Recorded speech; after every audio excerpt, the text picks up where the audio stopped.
এরকম একটা ছোট রাস্তায় এই ট্রাকটার গতিটা স্বাভাবিক আমি বলবো না। এটা তার ড্রাইভিং অ্যাটিটিউডের কারণে এই ঘটনাটা ঘটছে। আমি নোয়াকে আমি সরাসরি একমাত্র দোষী বলবো না, ট্রাক ড্রাইভারের দোষ আছে। সে একটার পর একটা সে ওভারটেক করতেছে। এই দেখেন, আমি আপনাকে দেখাই। এই জায়গাটা আমি আসতেছি, এখানে খেয়াল করেন, এই জায়গাটাতে রাস্তার সে একদম ডানে আছে, বাকি পুরো রাস্তাটা কিন্তু এদিকে খালি। সুতরাং ওইদিকে যদি একটা ট্রাক থাকে, ট্রাকের সাথে সে এখন মুখোমুখি আছে, এবং ট্রাকের পিছনের নোয়াটা কিন্তু দেখতেছে যে তার এই পাশে রাস্তাটা খালি। হ্যাঁ, এটা একটা ফ্যাক্ট।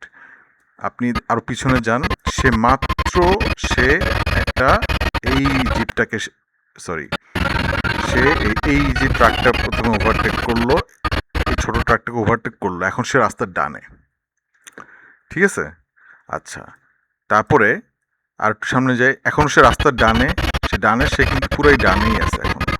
দেখেন রাস্তায়, দেখেন এদিকে খালি, ডানে। এই মুহূর্তে সে এই রাস্তার বামে আসছে, এখন এসে সে এটাকে দেখতেছে।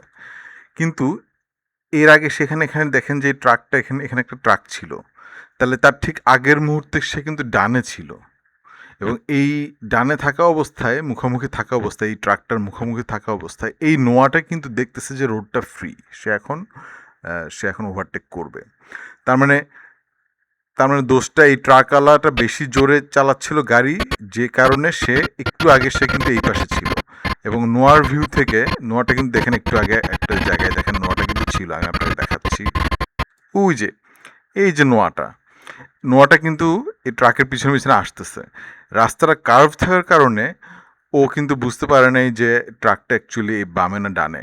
কিন্তু এখান থেকে বোঝা যাচ্ছে যে সে চেষ্টা করবে বা করতেছে যে এর আগে যেতে, যেহেতু স্বাভাবিকভাবে একটা নোয়া যদি ট্রাকের পিছনে থাকে, অপরপক্ষে ড্রাইভার চিন্তা করতে পারে যে নোয়াটা তাকে ওভারটেক করবে, সুতরাং আমি সাবধানে যাই। কিন্তু না, ও তার স্পিড কমায় না, ও জোরেই যাচ্ছিল। একটা জিনিস, ও ছিল এই মুহূর্ত পর্যন্ত ডানে। তারপর দেখেন অনেকক্ষণ সে কিন্তু ডানেই আছে, এই অনেক সেকেন্ড এখনও সে ডানে। এই মোমেন্টে নোয়া যদি দেখে, সে দেখবে যে তার ডান দিকটা ফ্রি আছে, কারণ সে ট্রাকটার পিছনে, সে ডান দিকে কিছু অংশ সে দেখতেছে যে ফ্রি আছে, কিন্তু আসলে এই ট্রাকটা আর ওই ট্রাকটা মুখোমুখি অবস্থায় আছে এই মুহূর্তে।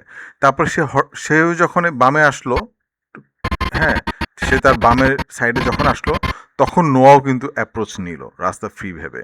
এবং এই দেখেন, কেউ কিন্তু জোর করে এসে ট্রাকে দেবে, সে এসে দেখলো যে আরে এখানে তো ট্রাক ছিল, ও অ্যাকচুয়ালি মুখোমুখি ছিল।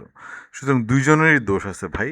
আপনি শুধু নোয়াটাকে দোষ দিলে হবে না, ওকে তো ওভারটেক করে যেতে হবে, যায় সাধারণত, ওর দোষ আছে। বাংলাদেশের নোয়া এই রাস্তাটা ছোট, মাত্র 2 লেনের রাস্তায়, হ্যাঁ, এক লেন বলা যায় এটাকে, এক লেন দিয়ে যায়, এক লেন দিয়ে আসে, তাহলে এটা টোটাল 2 লেন।